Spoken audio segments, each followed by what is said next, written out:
advantage. Alternate attacks on the other side, a little bit flimsy, a little bit shaky, a little bit missing their AWP in that first map, but they're hoping to turn things around come Mirage. They are sometimes slightly weak on it, but maybe they can bring out some magic, maybe they can bring out some goodness, maybe they can bring out some wonder, maybe they can bring out something wild. And speaking of wild things, I've got someone whose name is a bit of a misnomer, just like mine is, Wild 80 with me on the call.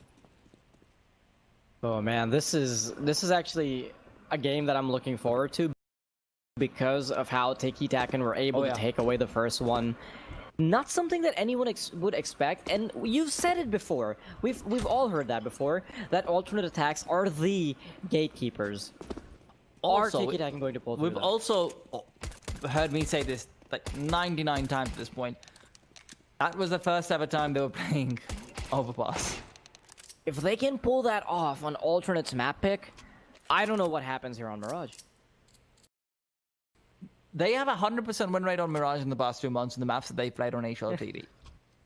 They're just 2 maps in the past 3 months, but it's 100%. So all I'm saying is you beat Windstrike 16-14. That's pretty damn good in the first. Don't they technically have a 100% win rate on all of the maps they've played? But I'm talking about slightly closer towards us. But beating Windstrike is no small feat. Let's keep that in mind. They're obviously a very skilled team. However, keep in mind Tikitakan have got to do a little bit more over here in the pistol round. Rush B, there you go. Cressy's missing shots, and it will be him falling. Stefan trying to trade, but Merbit's the hidden ninja to come through and take away one. However, Flames, as good as always on the entry on the T side, will be able to bring things in their favor and sustain. Slacks 1v3, can he make up for the previous map?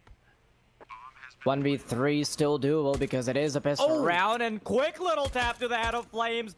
He's already made it doable. He's found the information of the other one as well.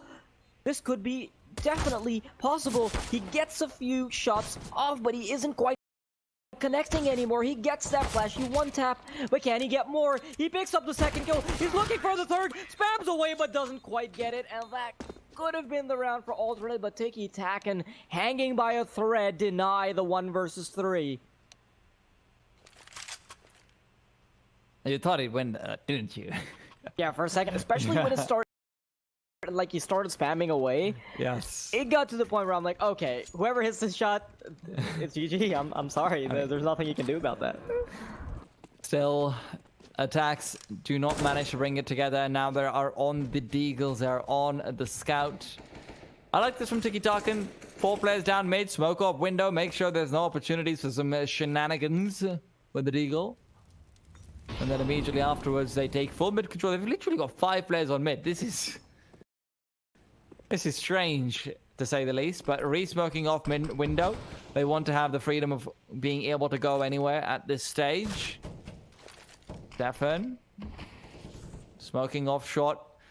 And they've got 2 players on that B side, 3 on A, which could end up biting down on Tikitakan if they end up going towards the A side. I'm very curious about how Slacks is actually positioned. I think he's peeking directly down into Connector, and we're going to be able to fly all the way over. So Slacks was peeking into Connector, but he doesn't know which angle to check for, and he's backed off. How will they deal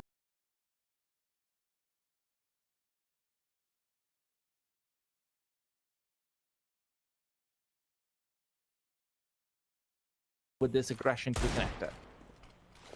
Yeah, this seems next to impossible as they are moving straight in. Slacks, though, missing a shot with a scout rifle. That could have been the one opportunity that they had to potentially stop this bomb site take. Merbit, though, chimes in with a deagle shot. And at the very least, gets a gun out of the hands of the T side, but doesn't really matter much because it is the second round. Merbit looking for more. They peek.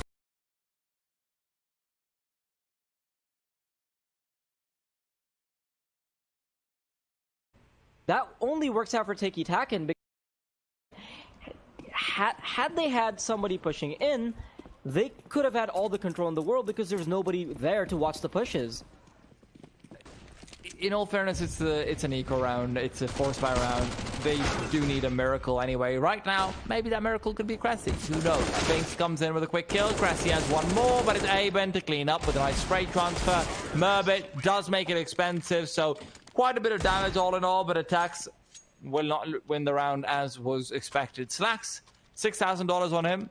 He has utility, armor, and head armor as well, which is always a point of contention if you're listening to a class that I'm, talking over and talking about. It can be all right over in window, though, so... Ooh, Slacks getting quite aggressive. Hasn't been hitting his shots, but at least his movement is on point. Misses that shot despite getting that opportunity, but was slightly obscured because of the flashbang. Chrissy, though, is able to pick up Flames as he moves out of connector. Bings tries to go for a quick kill towards default. Cressy again chimes in from stairs. And with Aben being granted the 1v1 towards default, he's able to pick that kill up. Cressy still looking for more, though, hungry as ever. He's picked up 3. And it's Red Star injured to try to fight this off. Red Star being left all alone. Bomb in hand. Minute and 10 seconds on the clock. So it's not entirely out of the question just yet. Turns away, though, so the short player could become very expensive very soon. Comes up connector. He's picked up the first and the second. This could potentially be the clutch. He set himself up so nicely, but he still has Slacks and Stefan to deal with, who, might I say, have full HP to work with. Now he's trying to play off of these headshot angles. And he finds a short play. He does see him. He turns around, but Stefan will win it off. Now, that's an expensive round right there.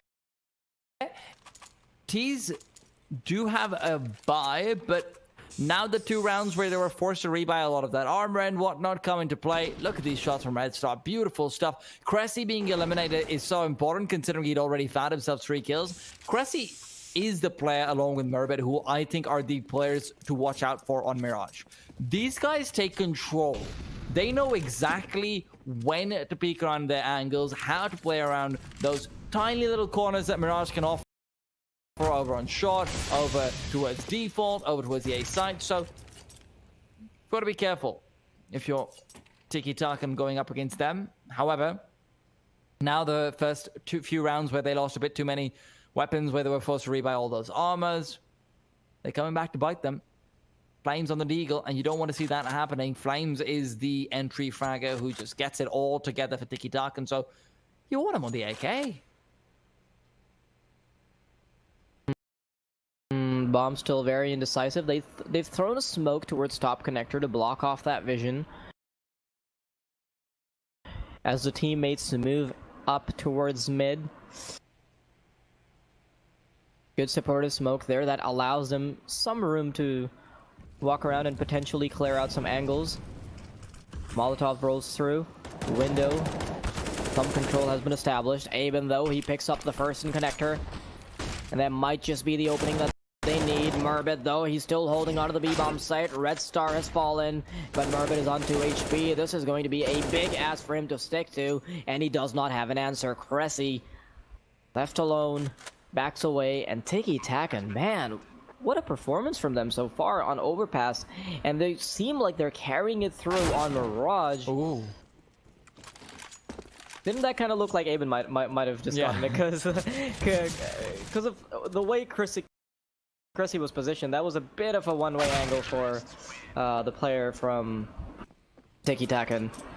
Cressy still ends up falling, though. And you're right, Tikitakan looked very impressive, and more so when you consider that they have also managed to kick alternate attacks to the ground immediately after they get a round win, so you're looking at a 5-1.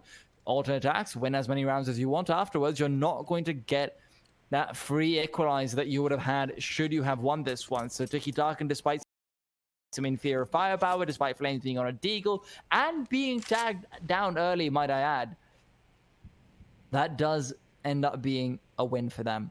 Attacks are also not able to save, which is a very big difference from Overpass. In Overpass, we saw Cressy and Slacks continually saving, constantly being able to take guns forward, constantly being able to buy more on that CT side, and Tikitakan, they're saying, how was your map? Now it's our turn.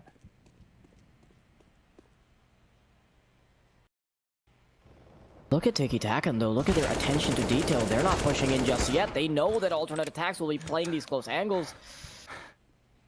Ooh. Just that one I mean, everybody else was holding on to their horses. Come on. I know, but it's just funny then. You had to go and jinx him. Oh, yeah. Oh, Cressy huge kill deleted comes out the from him. server I'm talking now, not you. Shush. Uh-oh. Huge kill comes out. Jerk continues forward. Merbit is the one to fall, and a 3v3 is on. But remember, Cressy on that AK probably wants to save this weapon moving forward. He's got this. Can they get it done? Tikitakan. Can they get the AK out of his hands? That's the question.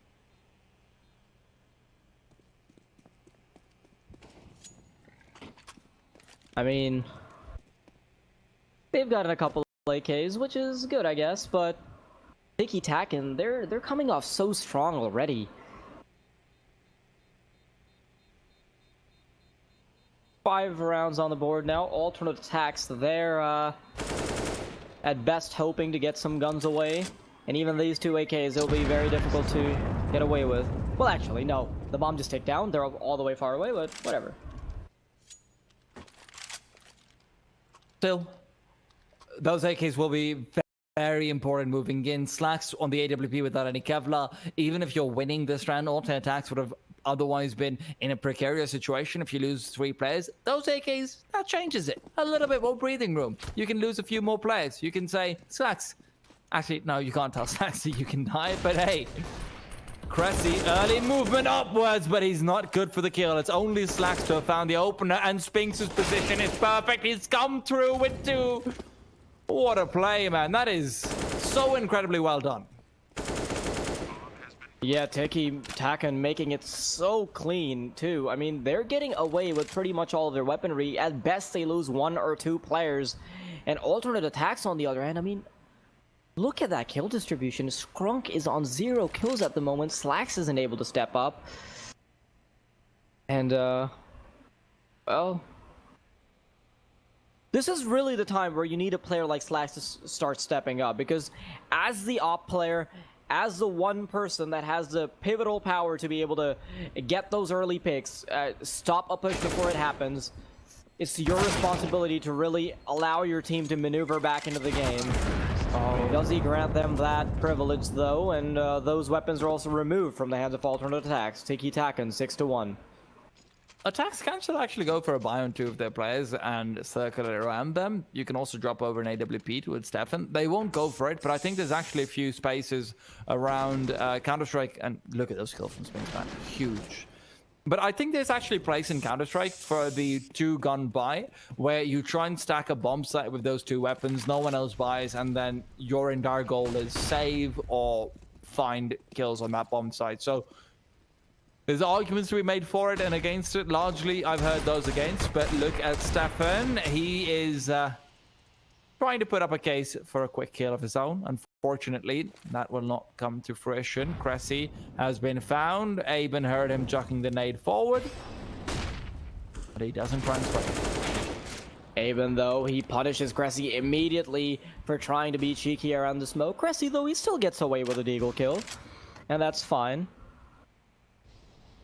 Spinks, playing the Palace position that he's been so successful with in the past. Will he get caught out by the player on stairs? Though I don't think he saw him, but the stair players has. Skrunk. Oh. As he unpeaks, James Bond has been removed from the server as the 8th death comes in for Skrunk. Alternate attacks, they can't seem to find a break.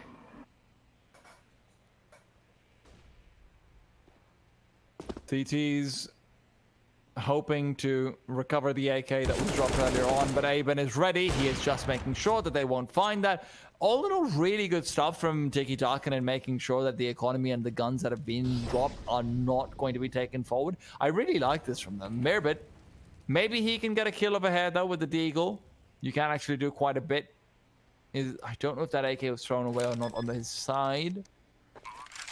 But if it wasn't, then he'll definitely want to go for it. Okay, it's still there. But I appreciate the effort. I appreciate the attempt. You know, just making sure that if someone is going to stick around and try and get that, you can at least try and punish. And now that Merbit's been scouted out, that punish could be coming in all over again. I don't think he was seen, though. That smoke being deployed might be what they saw. Merbit, though, still trying to cling on to this AK because This can genuinely make a big difference because of how the CT side economy is. They keep buying up, they keep losing everything, and because of the fact that things are so expensive on the CT side and you need a lot more utility for the same amount of impact, they keep having to exhaust all of their financial resources. Tikitakan now almost on their way to getting the half advantage. They're on the T side, and alternate, they've only scraped together 1 round. Op is there. Maybe this can be the round where Skrunk gets his act together, gets a little bit more involved. He has the secondary AWP as well. And we know he can be a pretty dab hand with it. However, he will be left largely as an anchor on the A side. So you're not going to see him getting super aggressive. Largely he's playing from connector, for connector rather, from CT side. But Stefan's the one who's getting aggressive early. Flames is down to maybe find another deck. Slacks finds one more as well. The CT's pushing through. Red Star punishes. That could be big as they head into that A site. Skrunk is ready, but can he find Spinks? Spinks is trying to pre-fire. It's not Spinks, it's Jer. Never mind. Dear God, man. I'm so used to Spinks being over on Palace. What can you do? Tikitakan, though, still not entirely out of the question, but the player looks away as soon as... Oh, Skrunk. Very surprised that he picks that up. Red Star, though, with the AWP in hand, and no bomb, actually, as it's left all the way on top mid. This is seeming like it is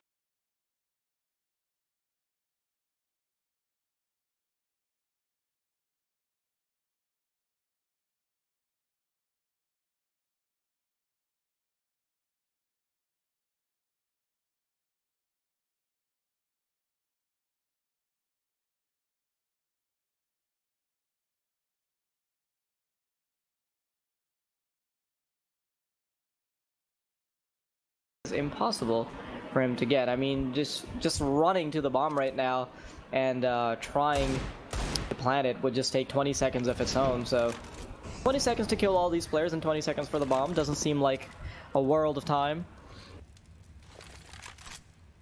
Well, he's just trying to do damage, though. Yeah, damage is what he's looking for. Damage is the name of the game for him. Red Star moving in. Unfortunately, he doesn't realize where the AK is in the back lines. Otherwise, he could try and go for that. He will be scouted out, and now with that, he knows where both these players are. Had a chance to line them up, but Stefan will take him down at the end of the day. Alternate attacks are up to 2, but you are not touching the T-side economy just quite yet. You are not forcing them into an awkward position. The one thing that worked out here for alternate attacks is that all of their aggression worked out perfectly in their favor, and they won out all of those duels. I mean, for them to win a round after all the stars aligned, for Skrunk to get his first 2 kills, that's a good thing to start off with, but that's also a little worrying because it seems like they really need everything to align to be able to pick up these rounds. Tikitakan, though, pretty much classic execute coming through on A. They're moving straight in. And the CTs are starting to be isolated. No smoke towards CT just yet, though, and Skrunk is still given the mobility to come around the smoke. Aben picks up the first one in the form of Stephen, but the bomb has yet to go down because the bomb planter has already fallen. Flames moving around the corner, but Skrunk has found Aben already. Flames wants to get these entries, but he's so ineffective because of that smoke in front of him. Now he's moved in behind. He's found the kill. Jer has done the same, and Spinks, late from Palace as always, is trying to give his teammates the cover fire they require to retrieve the bomb. A Molotov towards Spinks' position will compromise him, but Spinks comes through, swings out wide, and will allow Flames that last kill. Beautifully done from Flames. He was so stuck and so lost for a few seconds, but this minute you see his determination kick in and he can push through the smoke once he's heard the steps to his triple. He completely isolates out the CT players that were actually in the site, leaving the only players left alive over in CT spawn. I mean, even when alternate attacks got that second round, like I said, they had everything working for them, and as soon as that stops, it doesn't feel like they're able to piece together anything. Slacks, though, getting a little bit aggressive towards short, is able to pick up 1 kill. Cressy, ever so aggressive, pushes up connector and finds 1. Skrunk on Palace as well.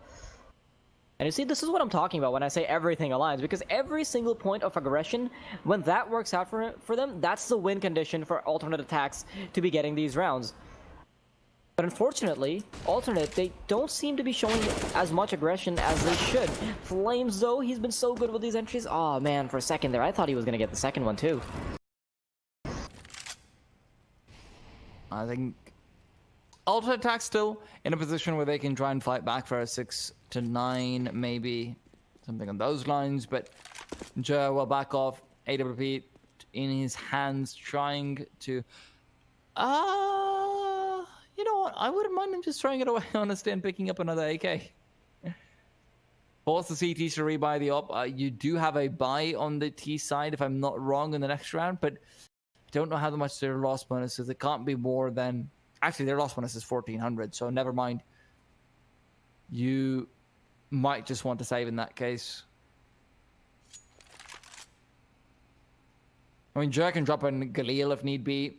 Spinks has a buy regardless, so you know, you buy a Galil on Jer, drop the AWP over to Red Star if he wants to. Something on those lines could work out, but we haven't actually seen Tikitakan go for an AWP on their terrorist side so far, so I'm interested to see what they have any protocol set up for it, because mid control has been something that has evaded them a few times over. Not because alternate attacks has had slacks posting up and finding all the kills in the world, but more than that, it's the flashes that attacks have been throwing have been incredibly good at forcing back Tikitakan. That is true. Can they replicate the success over and over, though, to bring them to 7 points? Because they desperately need this. You cannot allow Tikitakan, especially when they already have the first map win, to run away with the half victory. Here, though, on the boost. Oh, he could have gotten that. He's lost Slacks for quite a bit, but Slacks still comes out on top, and that's the AWP we were waiting for him. Flames spotting a player towards apartments, but he isn't able to materialize with a kill.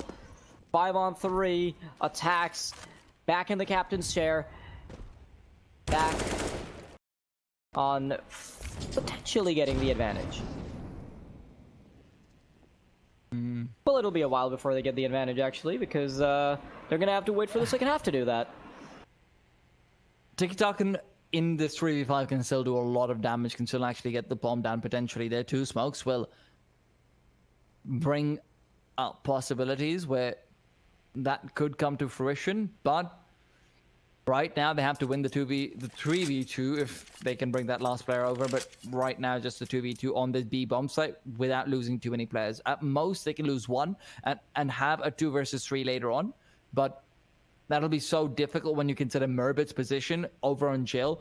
They don't have flashes to actually flash him out without revealing themselves, and they're feeling worried about doing that. Now, they are going to move in. Molotov out of corner. Murbit is ready and waiting. The flashbang will not come. It's late, and because of that, he's able to dodge. Stefan's in a great position to provide support, and although Murbit will fall, Stefan can just anchor things and keep them together. Really nicely played between the two of them. That's where the anchor power really comes through to the light. Tikitakan now on the timeout.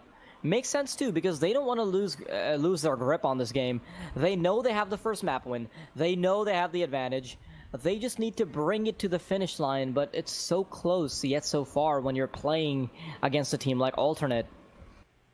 If they can win this round though, then that puts them in a position where Alternate might actually have to well, they'd have to win 2 rounds in a row to actually bring Alternate down to their knees in terms of economy. And by then, there would only be 1 more round to have to reap the benefits of that. So as loaded of a gunfight as you can possibly expect from the end of a half, or at least when you're nearing the end of a half. Tikitakan going for a very aggressive mid play here. Stefan spamming through the smoke. He picks up 1, he spots the second, but he's just relying on the cover from Cressy there. He's flashed out of his mind, but Flames is not able to jump into the window. Cressy understands that the smoke is lined up perfectly for him, and he gets 1 along with Stefan. There it is. Very messy show of a gunfight, but they're able to pick up all the kills in the world and get away with barely any damage. You see, alternate attacks coming back to a 5th round, and you start to sweat if you're a fan of Tikitakan. There's only so much ground you have left from the